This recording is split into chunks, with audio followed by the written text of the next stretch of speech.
Boa noite. Inicia agora Arsenal e Comércio, o programa da Federação do Comércio, SESC, em parceria com a TV+. Toda semana nós trazemos para você uma personalidade ligada ao comércio para contar um pouco da sua história e o que tem à disposição do comércio mato-grossense. Há umas 3 décadas atrás, o Sheikh Ahmed Yamani, ministro do petróleo da Arábia Saudita, produziu a seguinte frase: a idade das pedras não acabou por falta de pedras. Com esse olhar e essa visão de inovação, da necessidade de reinventar para não acabar, é que nós trazemos hoje Fernando Portoflor, superintendente do Banco do Brasil, que vai conversar conosco a respeito do Pix, a grande inovação que representa um salto quântico nos sistemas instantâneos de pagamentos.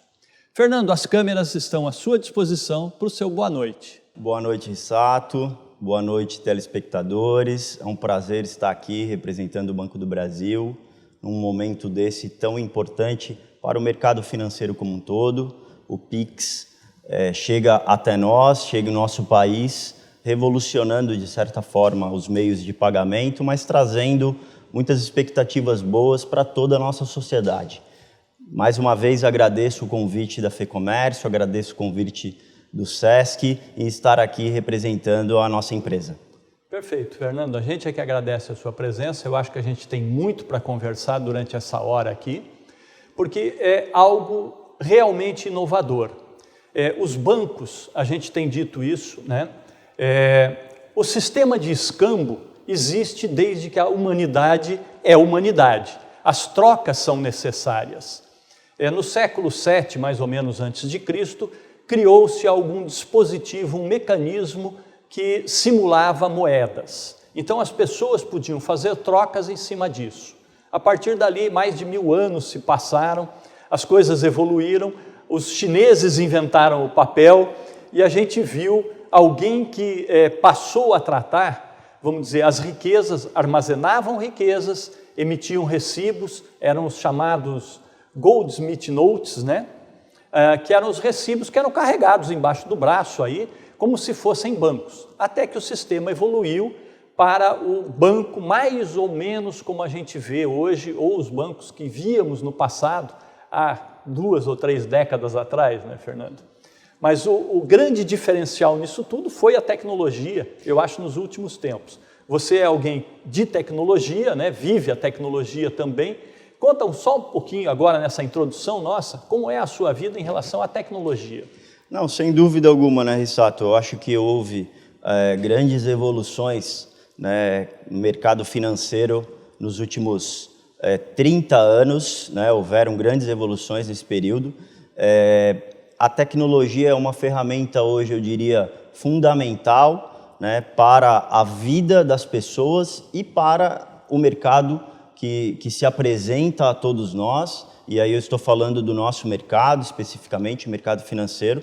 Hoje nós não teríamos como exercer, né, as nossas prestações de serviço, exercer a comercialização nossa de produtos financeiros sem uma aderência grande à tecnologia. Ela, digamos, é fundamental na vida das pessoas e na vida também das empresas, né? E aí, no nosso mercado, eu diria, bancos, essa tecnologia é responsável por várias vertentes aí, inclusive a própria segurança das informações. Nós somos extremamente dependentes de tecnologia, mas nós entendemos ela como uma ferramenta para que nós possamos fazer o relacionamento com os nossos clientes, né? E é uma ferramenta que hoje é fundamental e nos auxilia grandemente para que a gente possa continuar aí com as nossas práticas comerciais. Ótimo. Gente, nós vamos para um pequeno intervalo e voltamos em seguida para continuar a conversa e vamos falar muito de Pix ainda, de tecnologia e de inovação junto com o Banco do Brasil. Até mais.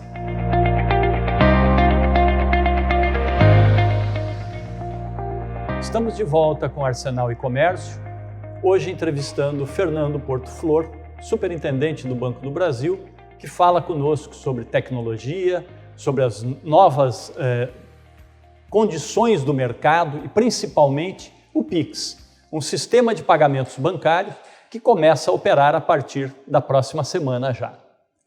Fernando, você é um funcionário de carreira do Banco do Brasil, né? Mais de 20 anos do Banco do Brasil, rodou o Brasil todo, como todo bom bancário, né? A gente falava sobre isso, inclusive. Conta para nós um pouco como foi entrar no Banco do Brasil, alguém que saiu de São Paulo, foi a Santa Catarina, voltou para São Paulo, depois rodou o Brasil todo com o banco. Como é que é isso? Como é que é essa sensação de conhecer o Brasil sendo bancário? Tá certo, exato. Apesar dessa cara de menino, né? Eu já rodei um pouquinho já dentro da instituição. É um grande prazer para mim, né? Uma grande responsabilidade. Eu acho que isso nos auxilia muito, essa prática do banco, porque nós podemos conhecer realidades muito distintas. Como você já citou, já trabalhei na maior praça financeira da América Latina, inclusive na superintendência de lá, de São Paulo, capital, mas já trabalhei também, tive a oportunidade de trabalhar no sertão nordestino, né, que são realidades completamente distintas, mas eu acredito que, tendo acesso a essas realidades, a gente tem uma noção mais exata, mais real, né, daquilo que precisa ser feito em cada uma dessas regiões e como são diferentes as realidades e os momentos bancários para aqueles públicos diferentes, né? Então, eu acredito que essa prática do banco para os cargos aí de alta administração é muito válida, porque nós conseguimos, no final das contas, propor soluções mais viáveis, adequadas à realidade daquelas praças diferentes. Em vez de propor uma solução de âmbito nacional, você consegue propor soluções regionalizadas. Então, é de grande valia essa experiência que nós vamos adquirindo.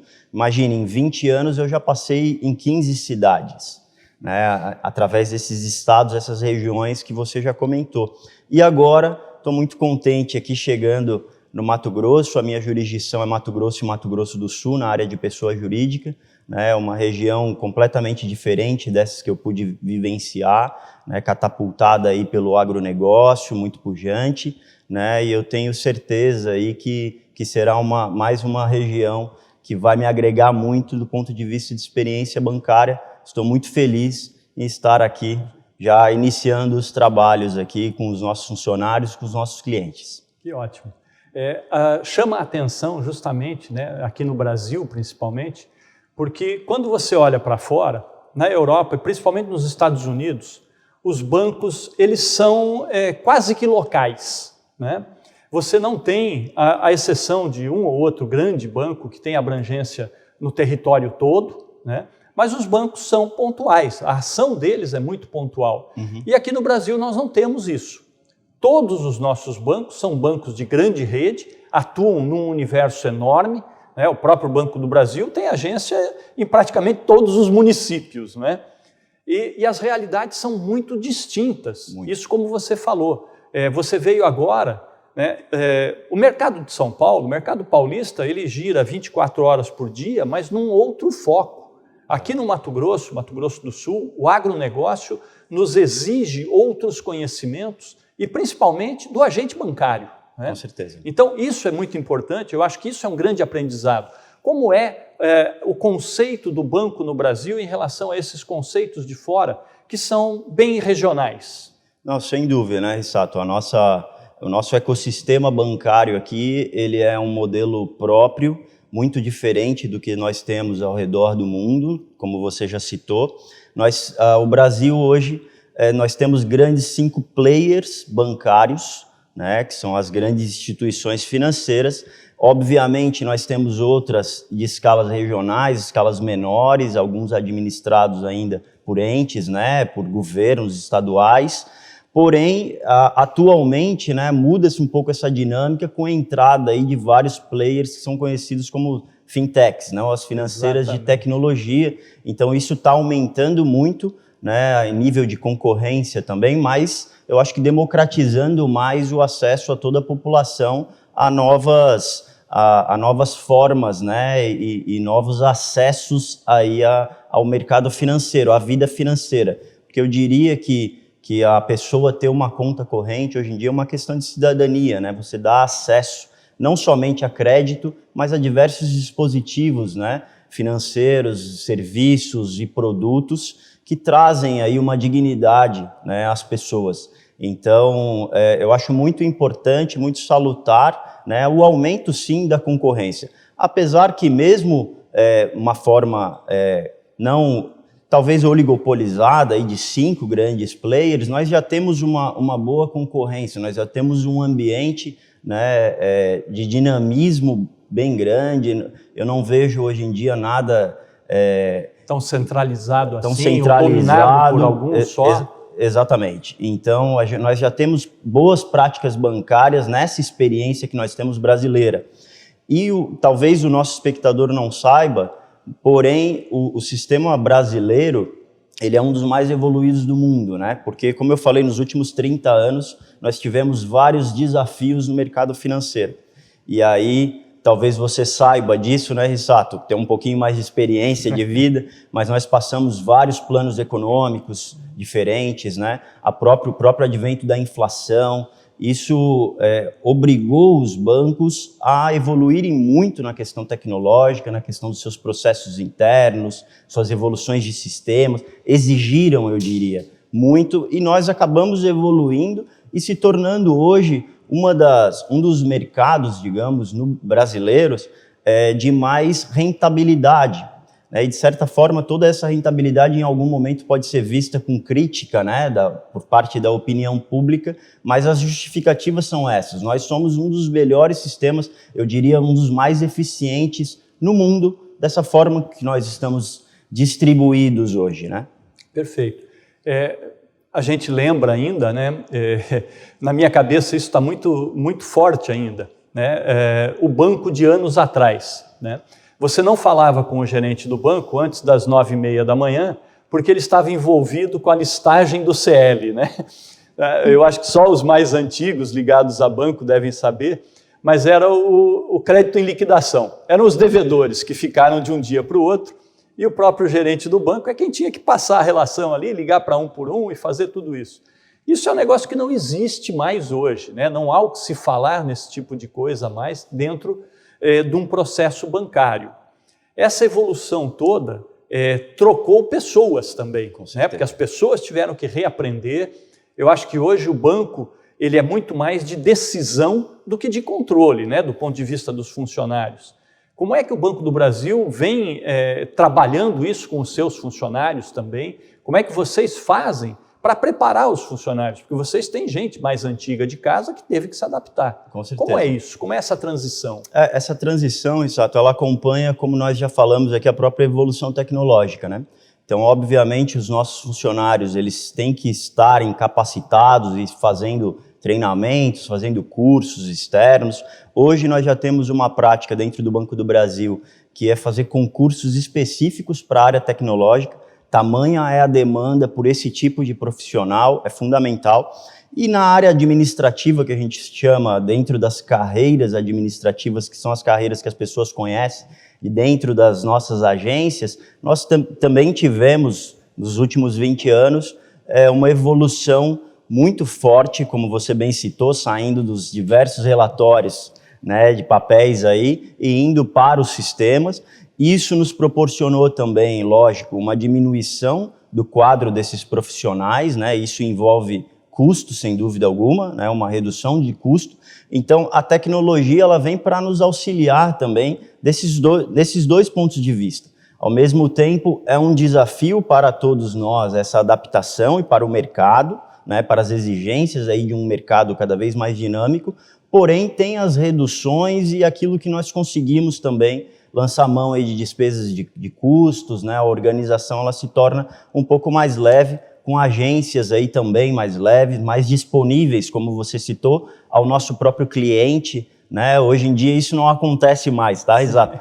Eu vou lhe garantir que o nosso gerente, a partir do momento que ele entra dentro de uma agência nossa, ele está ali à disposição para fazer relacionamento com as pessoas, né? Porque ele fica muito mais voltado, obviamente, à seara negocial, né, e menos a administrativa. Então, a tecnologia ela nos auxilia muito, você pode ter certeza disso.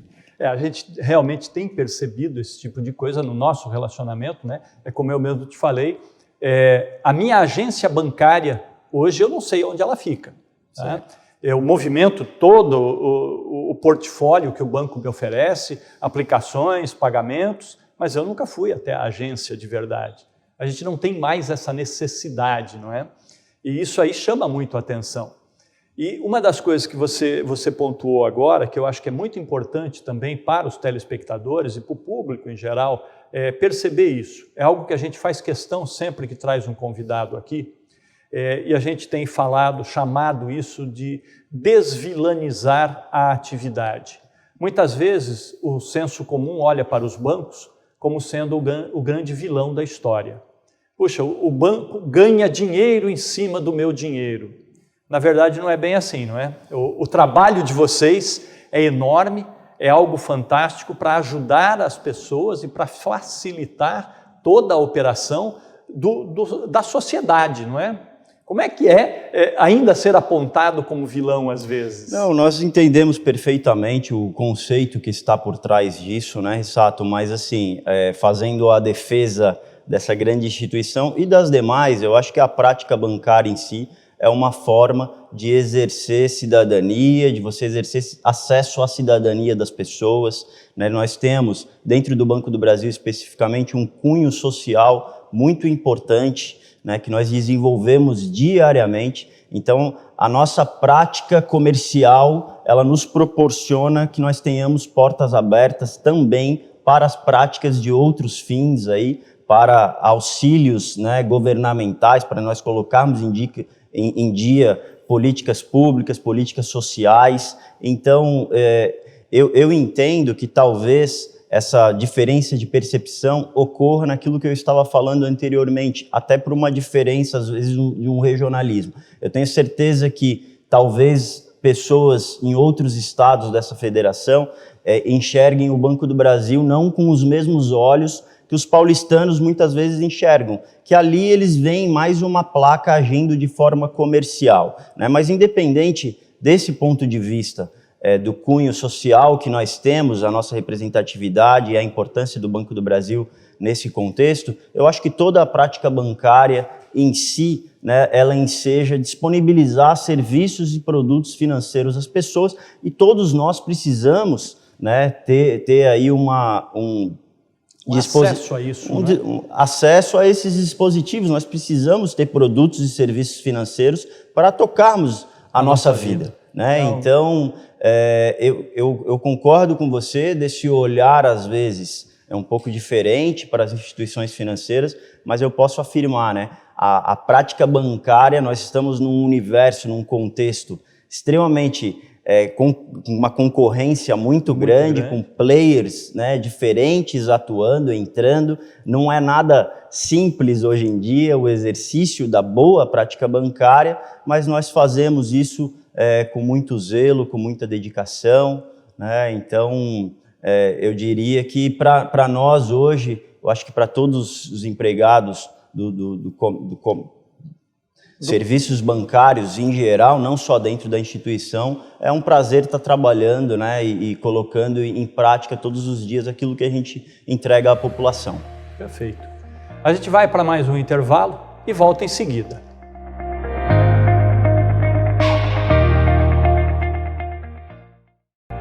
Voltamos com Arsenal e Comércio, entrevistando hoje Fernando Portoflor, superintendente do Banco do Brasil.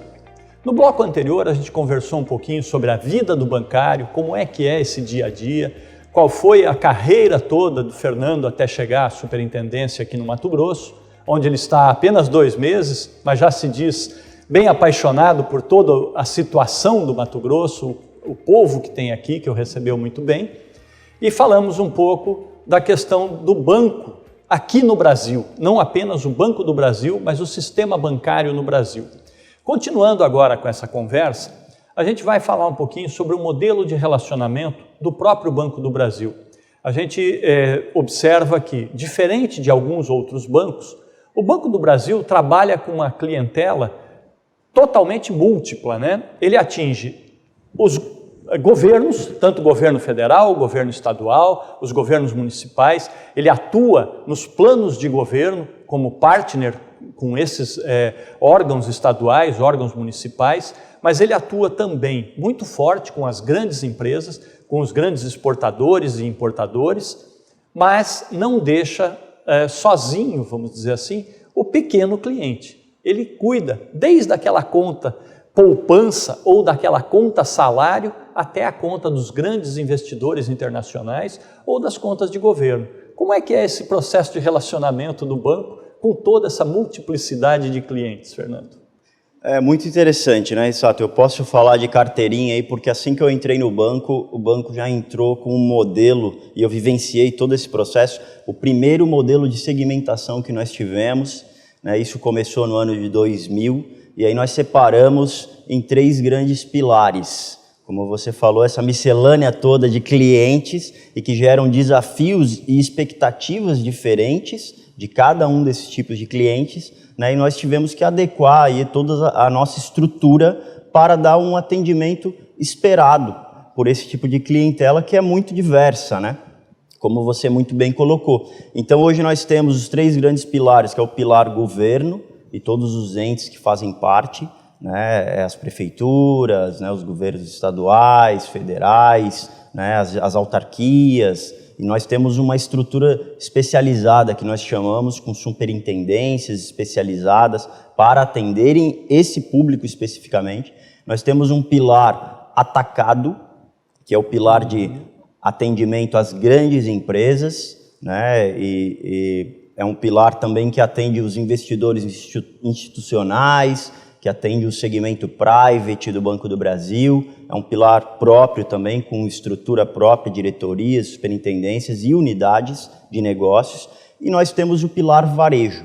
Dentro do pilar varejo, talvez nós sejamos pioneiros no processo de segmentação. Eu acompanhei, logicamente, outras instituições financeiras acabaram segmentando também o seu pilar de varejo, mas nós somos realmente pioneiros nesse sentido, quando a gente especializou também o próprio pilar varejo.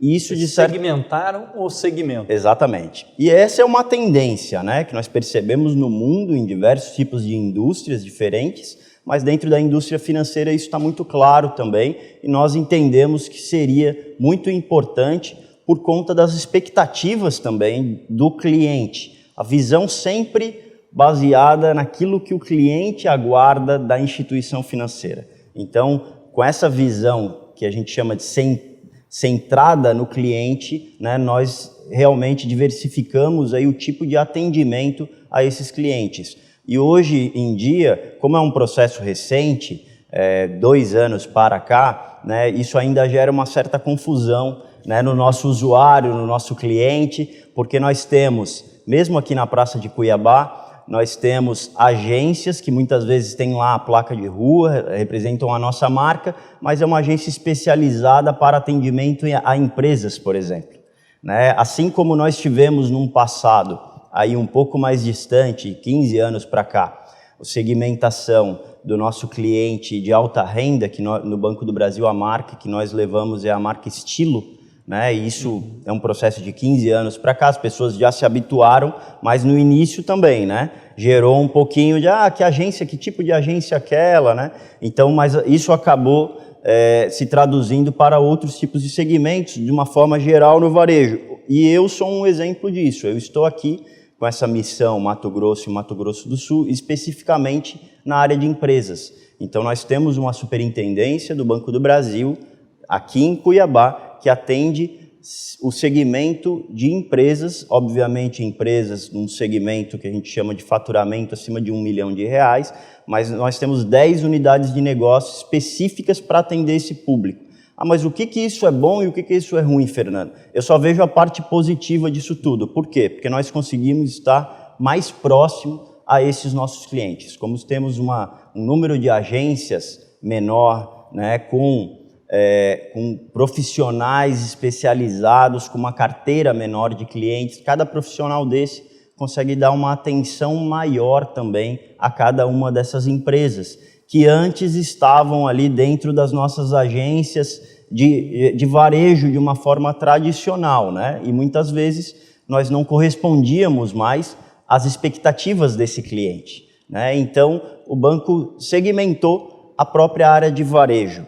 Também, da mesma forma, eu tenho aí governo dentro do varejo e tenho as empresas, segmento de empresas, e o próprio varejo tradicional, que, como você bem colocou, né, que atende o pequeno produtor, a conta salário, e todos esses clientes são de extrema importância para nós. O que nós fizemos foi direcionar um atendimento de forma que fique mais especializado às expectativas daquele nicho específico. Perfeito. Isso é importante a gente entender todo esse contexto, né? Porque o banco hoje vive de produtos para nichos específicos. Você não tem mais aquele conceito do banco em que você coloca dinheiro lá e quando precisa você tira dinheiro. Isso não é serviço bancário, isso aí é um cofre, né? É o banco da época do colchão ainda. E hoje a coisa mudou muito. E aí a gente entra agora na segunda parte do programa, onde nós vamos falar realmente daquele salto quântico que eu havia comentado no início, que é um novo processo dentro do sistema de pagamentos. A gente tem visto nos últimos anos, desde a evolução dos DOCs, TED, transferência bancária para cá, para lá, o surgimento das fintechs trouxeram novidades no mercado, então você tem uma série de pagamentos eletrônicos hoje, né, de transferências. Muito se falou no blockchain, tá, que isso aí, o Bitcoin iria dominar o mundo, e a gente viu que não era bem assim, tá? Mas agora a gente está vivendo um processo que a gente realmente acredita que ele é significativo, que é o Pix. Então, vamos passar a falar do Pix, Fernando, e aí ninguém melhor do que alguém do banco, realmente que está vivendo essa implantação, porque o Pix começa a valer de verdade agora, já na semana que vem, não é? Como é que o Banco do Brasil se preparou? O que é o Pix, primeiro de tudo? Como é que ele funciona? Bem, muito bom, né? O Pix, ele é um sistema de pagamentos instantâneo, né? Assim como nós temos já outros sistemas de pagamentos instantâneos, esse é digamos, o oficial, aquilo que o governo disponibilizará através da autarquia, Banco Central, disponibilizará a todos os usuários. Então, com certeza, tomará uma proporção diferente daquilo que já temos em andamento no mercado, né? Como você citou, o DOC, o TED também, né? São sistemas de fazem parte dos sistemas de pagamento brasileiros. Um sempre objetivou a extinção do anterior, enquanto o DOC veio para extinguir o uso da ordem de pagamento cheque, por exemplo. Até hoje não extinguiu, né? O TED também, então os DOCs, as pessoas pensaram que os DOCs acabariam, mas eles ainda, né, subsistem, e hoje ainda muita gente não sabe o que é um TED e o que é um DOC, né? Não, exatamente. E nós acreditamos que o Pix, obviamente, ele tem um caráter aí disruptivo, né? Talvez trazendo a condição de transações 24/7, né? 24 horas por todos os dias da semana. Então, nós entendemos que isso auxiliará muito o processamento de transações financeiras, né? Auxiliará muito as empresas nossas, as empresas desse país, né? Para comercializarem os seus produtos e serviços financeiros. Então, ele tem uma importância muito grande em todo esse contexto e é algo oficial, né, que vem. E por que isso é importante ser algo oficial? Porque traz uma segurança maior a toda a população e todos os usuários desses dispositivos financeiros que já existem aí. Então, obviamente, todos os bancos e o número de instituições que se elegeram lá para entrar no Pix é um número representativo, são cerca de 700 instituições, estão muito preocupadas, né, e com razão, porque a importância nesse primeiro momento, né, Rissato, é nós fazermos aí o cadastramento das chaves dos usuários. As chaves, elas vão, se nós estabelecermos uma analogia, ela vai ser quase que os domicílios dos nossos clientes, os domicílios financeiros aí dos nossos clientes. Então, todos vocês estão acompanhando aí na mídia, né? A mídia tem divulgado regularmente, tem uma corrida aí das instituições para o cadastramento dessas chaves, mas é importante, logicamente, isso, mas é importante, acima de tudo, esclarecermos a população, os usuários, da importância desse novo instrumento que todos nós teremos aí, como você falou, a partir do mês que vem. Uma coisa que chama a atenção, né, particularmente eu falo até por mim, eu demorei um pouquinho para entender tudo isso aí e você colocou muito bem. Para a gente deixar bem claro, né, o Pix é do Banco Central. Exatamente. Né? Não é de um banco específico, né? Então quem comanda, quem faz a gestão de todo o processo é o Banco Central. E o Pix, quando a gente fala em chave Pix, num primeiro momento, dá a entender, né, que eu vou ter uma chave que vai poder tirar dinheiro da minha conta. Como é que é isso aí? Não sai dinheiro da conta, né? O Pix não tira dinheiro da conta. A ideia do Pix é a contrária a essa, é justamente colocar dinheiro na conta, né? Então, esclarecendo de forma bem simples, né? Quando você vai fazer uma transferência para alguém, você pergunta 3 dados básicos, em alguns casos até um quarto que seria o CPF, mas você tem que saber o banco, a instituição financeira, a agência e a conta corrente. E, em alguns casos, o próprio CPF da pessoa, né? Com o Pix, e o objetivo do Pix é nós simplificarmos esse processo. Né? Rissato, qual a sua chave Pix? Minha chave Pix é o CPF, é o meu CPF, Fernando. Então você me passa o seu CPF e através do Pix eu já envio o recurso financeiro que eu quero lhe enviar. Então, como eu falei, o Pix é só no sentido de receber, né? Quando você passa a sua chave para alguém, alguém vai me mandar um crédito, né? Você pode ter certeza disso. Eu acho que isso é fundamental a gente já começar a entender, né? Então, o objetivo de você ter uma chave Pix é para você poder receber dinheiro na conta que está vinculada àquela chave. Ninguém vai usar a sua chave para tirar dinheiro da sua conta, né? Então, a partir dali, as coisas começam a ficar muito mais claras, muito mais fáceis de serem entendidas, né? Como é que as pessoas fazem para ter as suas chaves Pix? Então, todas as instituições financeiras estão oferecendo, nesse momento, a oportunidade de fazer o cadastramento. Nós temos 4 principais tipos de chaves para as pessoas físicas, né, que é o próprio CPF. Então, como é que eu cadastro a minha chave Pix? Você pode procurar hoje em dia, tanto nos sites das instituições, quanto nos aplicativos, ou nas agências bancárias também, fisicamente estamos fazendo esse processo. Você pode cadastrar através do seu CPF, através do seu e-mail. Então, você dá o seu e-mail, não quero o meu CPF, não quero divulgar mais um dado. Você passa o seu e-mail para a pessoa e através do e-mail também é uma chave de endereçamento aí para o Pix. O próprio telefone celular, tá, Rissato? Então, essa é uma informação hoje em dia, né, que todas as pessoas têm, né, um mobile dentro do seu bolso, então vai facilitar muito, né, um próprio telefone celular, ou ainda uma chave aleatória.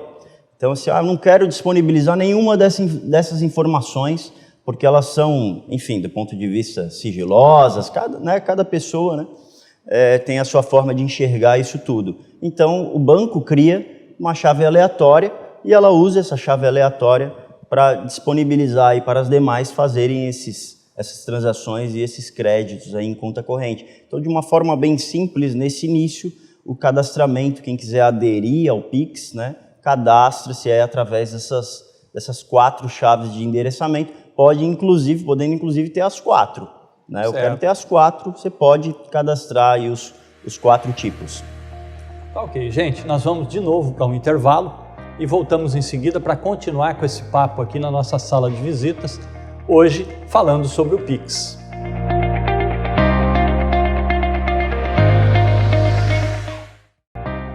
Arsenal e Comércio está de volta com Fernando Flor, superintendente do Banco do Brasil, falando sobre o Pix. Nós falamos no bloco anterior um pouquinho sobre as chaves, como você, pessoa física, pode ter a sua chave e que essa chave não vai retirar dinheiro da sua conta. Ela só permite que coloquem dinheiro na sua conta. Então a segurança é bastante grande, todo mundo pode ficar muito tranquilo e partir para esse novo processo, esse novo sistema de pagamentos instantâneos. Fernando, vamos falar agora um pouco sobre o empresário em si, né? Eu acho que é fundamental o olhar do empresário, o empresário entender bem, e principalmente o pequeno empresário, que é o grande beneficiário com esse processo novo. É dinheiro na conta dele de forma instantânea. Eu acabei de comprar, o dinheiro entra para ele. Como é que vai ser isso aí? Como é que ele vai controlar e o que ele precisa fazer? Exatamente, eu acho que para o empresário em específico, o Pix vai ser uma grande ferramenta de apoio, auxílio, sobretudo ao seu fluxo de caixa, porque é como o nome próprio já diz, né? Instantâneo, sistema de pagamento instantâneo, receberá ali os créditos, né, diretamente em sua conta corrente. Então, nós entendemos, né, o desafio de ser empresário em nosso país, né, mas o desafio de ser empresário, empreendedor de uma forma geral, e o Pix ele vem aí para facilitar, sem dúvida, e do ponto de vista também de redução de custos, né? Que nós sabemos as margens, né, sobretudo apertadas, né, ser, né, empresário, ser comerciante não é muito simples, né, Rissato? Você bem conhece isso, e as margens, né, para diversos tipos de atividades são muito apertadas, então tudo que vem nesse sentido de redução de custo, eu acho que é um grande atrativo. Além disso, sobre a redução, também temos o aspecto de segurança envolvido, porque um dos objetivos do Pix, um dos objetivos do Banco Central em criar esse dispositivo, essa ferramenta, é a diminuição de numerário existente. Em circulação hoje é complexo, exatamente. Né? Então, a partir do momento que se diminua, que as pessoas entendam que não é tão necessário andar com a espécie no bolso, obviamente, quando ela for pagar algo, for comprar algo no comércio, uma prestação de serviço, ela vai utilizar, a ideia é utilizar o seu dispositivo eletrônico, né? Então, nós entendemos que o Pix também vai trazer esse aspecto de segurança ao nosso comércio local, aos nossos prestadores de serviços locais, sobretudo aos pequenos, que ficam mais vulneráveis, né, a essas situações de insegurança, por estarem muitas vezes em pontos remotos, né, em áreas às vezes não tão protegidas assim. E o bacana disso tudo, Rissato, é que nós não temos ainda muita ideia da dimensão, né, da capilaridade dessa proposta, mas se você analisar do ponto de vista um pequeno produtor hoje em dia, né, e ele produz lá, tem a sua produção local, muitas vezes ele quer comercializar, quer vender, depende hoje da espécie, daquela entrada, daquele recurso, tem uma dificuldade em prover um meio de pagamento, por exemplo, ele vai gerar ali um QR Code, que vai ser muito simples, né, a geração desse instrumento, e vai poder receber, né, o seu pagamento ali online, inclusive finais de semanas, feriados. Então vai facilitar muito, né, a vida aí de diversos, né, agentes, né, em diversos setores que hoje eu digo a você que nós nem imaginamos ainda, né? Só para a gente ilustrar melhor para o telespectador, então, o Pix em si, tá? Para a gente poder, quem ainda não teve tanto contato assim com ele, né? Eu, enquanto comerciante, vou ter no meu estabelecimento, no meu comércio, o acesso à disponibilização do processo de pagamento. Exato.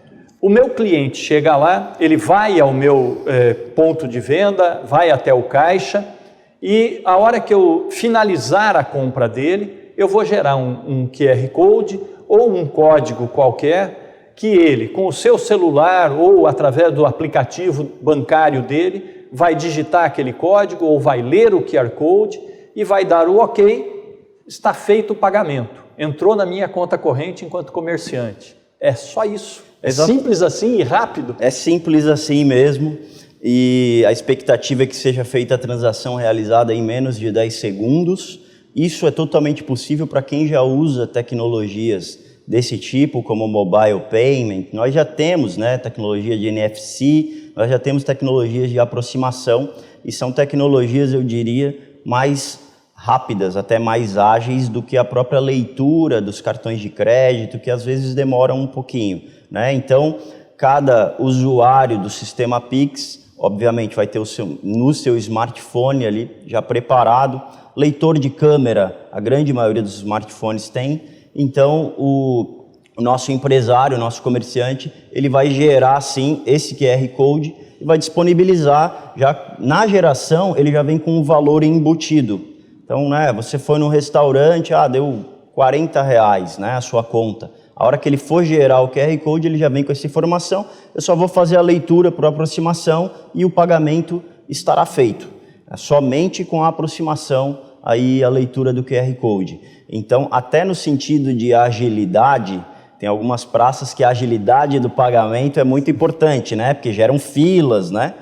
Grandes restaurantes, por exemplo, acontecem isso, naqueles horários específicos e tal. Então, nós acreditamos que até nesse sentido, né, vai priorizar e vai facilitar muito, porque é uma transação muito rápida, de verdade, né? Só para deixar bem claro também para o cliente, né? Quando ele fizer a leitura desse QR Code, desse QR Code que vem, tá? No smartphone dele, no celular dele, no aplicativo, que ele vai estar dentro do aplicativo do banco dele. Exatamente. Né? E ali vai ficar muito claro para ele qual é o valor que ele está pagando, para quem ele está pagando, como que ele está fazendo isso. Então, ele também fica muito tranquilo, né? Porque não é simplesmente ler um código que eu não sei o que é e fazer uma transferência para ninguém, não, né? A gente vai ter toda essa tranquilidade e essa segurança também, né? Sem dúvida alguma, Rissato. Vem a informação de valor, sim. Você já vai ter autorizado também a utilização, e aí depende muito da tecnologia do seu smartphone. Pode ser leitura facial, então você abre e faz a leitura facial, que é com a sua senha, por exemplo. Para quem não tem essa tecnologia, digita a sua senha para liberar a leitura, né, e faz a leitura, e obviamente vem lá os detalhes de valor e para onde o estabelecimento que está sendo transferido aquele recurso, né? Então, através dos dispositivos, eu acredito, e já utilizo tecnologias semelhantes, Pix ainda não, obviamente, mas eu acredito que há mais segurança hoje em dia nesse tipo de transação do que a própria transação física. Com certeza. A transação física, ela fica suscetível à falha humana, né, Rissato? Ao troco, às vezes o troco vem errado. Vem errado, ninguém percebe. Eu andar com dinheiro hoje em dia também há um risco, né, natural de eu andar com quantias de dinheiro, eu posso perder, eu posso ser, né? Enfim, então eu acredito que esses dispositivos, por toda a segurança que eles trazem, né, obviamente, eles vão facilitar muito a vida do usuário. Hoje em dia, como você bem sabe, nós já temos uma boa parte da nossa vida dentro dos nossos smartphones, né? Já podemos ter documentos oficiais, né, CNH, documentos de veículos. Né? Então, eu acho que em pouco tempo, né, as pessoas vão apenas levar o celular, vão sair de casa, vão pegar o celular, que vai estar tudo ali. As pessoas falam, mas o risco de perder o celular, eu acho menos arriscado, porque ele tem diversos tipos de bloqueios para essas utilizações, do que perder a minha carteira, né? Perder a carteira com documentos, está tudo ali fisicamente, né? Então, eu acho que a gente tem que desmistificar um pouquinho esse processo, essa resistência, muitas vezes, que há do uso da tecnologia. A tecnologia, ela vem, na verdade, para nos resguardar. E se eu tiver mais um minutinho, Rissato, só para continuar nesse conceito, né, da mesma forma, a tecnologia, ela cria um sistema de rastreio, né? Então, mesmo que, porventura, haja algum tipo de fraude, porque alguém pode levantar essa questão, os fraudadores, os hackers, né, esse sistema, eu fico inseguro de utilizar. Pode até existir, nós não sabemos, porque o sistema não está nem ativo, mas trazendo uma analogia, aquilo que já acontece nos bancos, eventualmente pode até acontecer, né? Porém, há um rastreio daquelas informações. Então, é muito mais fácil de identificarmos onde a transação foi feita. O seu dispositivo eletrônico estava em Cuiabá, mas a transação ocorreu em São Paulo, a transação ocorreu em Japão. Não foi, obviamente, o Rissato. Então, fica muito mais simples de apurarmos isso aí e fazermos aí qualquer tipo de ressarcimento ao cliente, ao usuário, do que se acontecer nos meios físicos. Né? Então, eu acredito, sim, que esses dispositivos hoje são mais seguros do ponto de vista do consumidor. Uma grande preocupação do empresário, principalmente, tá? E agora nós vamos ver isso acontecer de uma forma muito forte no final do ano, né? A popular maquininha do cartão, ela é baseada numa rede, né, onde eu tenho que ter disponibilidade. Você antes já falava da questão da resiliência do sistema, que ele é controlado pelo Banco Central, tem uns limites muito estreitos, né? Não se admite falha nessa disponibilidade de rede. Exato. Mas então, para o empresário do comércio entender, é um pouquinho diferente, é um pouquinho mais seguro do que a tal da máquina do cartão, né? Porque a gente chega no final do ano, é um congestionamento de rede, é uma dificuldade. Você vê o empresário com a máquina erguida procurando um ponto de sinal melhor. Como vai ser com o Pix? Pelo menos qual é o conceito para ele? O Pix ele é um pouco mais abrangente. Obviamente nós precisaremos de sinal, né, tecnologia para repasse dos dados, digamos assim. Porém, vai ter um dispositivo também de criar um QR Code offline, digamos. Você cria, disponibiliza, estamos sem sinal aqui, então você disponibiliza aquele QR Code e aquilo lá pode ser feito num segundo momento, faz a leitura e num segundo momento, quando o sinal chegar, digamos assim, quando o celular da pessoa entrar numa região que tenha sinal, a transação será realizada. Então, até para esses casos aí, sem dúvida, o Pix vem com uma solução nova, uma solução diferenciada que acaba com esse problema, né? As maquininhas de cartões, os adquirentes, né? Obviamente eles estão já num processo de adaptação, né? E eles deverão, pelo que eu já estudei desse processo, eles deverão disponibilizar, inclusive, né, o QR Code na própria máquina. Perfeito. Então é uma outra forma de tranquilizar talvez o nosso empresário, né, que esteja, nossa, mas como é que que sistema que eu tenho que adquirir, né? Obviamente isso vai ser repassado, as pessoas vão ter acesso, o Banco Central tem lá um hot site muito claro a respeito do Pix, as pessoas podem se informar melhor, né? Mas as próprias máquinas, aí, os adquirentes são grandes, né? Tem muito interesse em manter o relacionamento com esses clientes, eles disponibilizarão ali também, na própria máquina deles, essa possibilidade do pagamento via Pix. Isso é importante deixar claro também. Fernando, me fizeram uma pergunta, um questionamento que eu vou ter que te repassar, não sei também em que ponto a gente já está para conseguir responder isso. Como é que fica a conciliação, já que o depósito é instantâneo, mas eu empresário, vou saber que o meu cliente pagou olhando no meu terminal de caixa, não?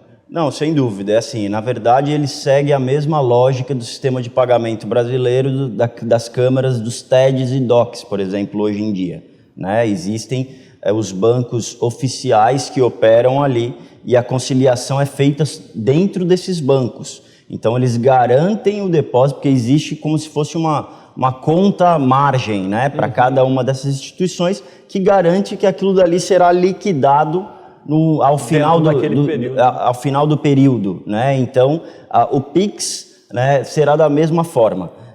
Por isso que nós temos instituições aí autorizadas e vinculadas ao Banco Central e instituições secundárias que vão operar também, mas não estão dentro dessas instituições autorizadas pelo Banco Central. A grande diferença vai ser referente à conciliação, ao cliente já enxergar lá o crédito imediato na sua conta corrente. O comerciante ele vai vender, fez o pagamento, só que eu não vi o dinheiro, eu não vi o tiquezinho da maquininha de cartão, como é que eu vou saber que foi pago realmente, né? Essa é a questão, é a dúvida que fica hoje ainda. Tá? Exatamente, né? Isso pode gerar uma certa apreensão no início, mas como eu disse a você, né?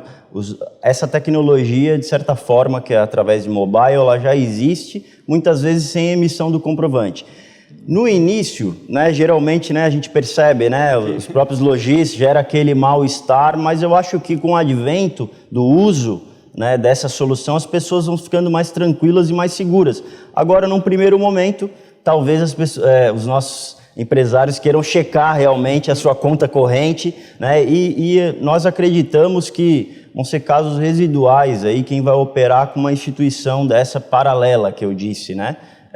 Eu acho que todos os bancos, tem mais de 700 instituições já cadastradas e que vão fazer essa conciliação online e todos os grandes bancos estão, né, cadastrados, então não vai ter problema nesse sentido, não.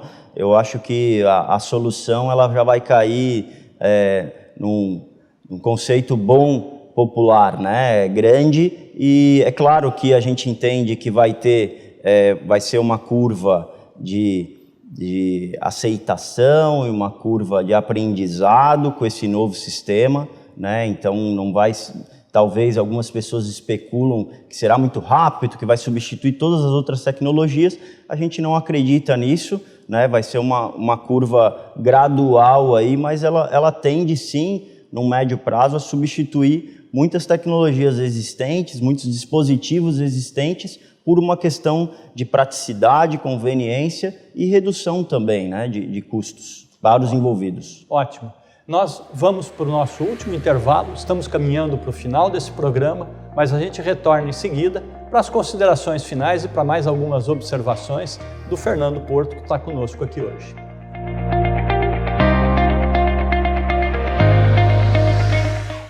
Arsenal e Comércio está de volta, hoje falando sobre Pix, o novo sistema de pagamento instantâneo a ser implantado no Brasil a partir do início do próximo mês.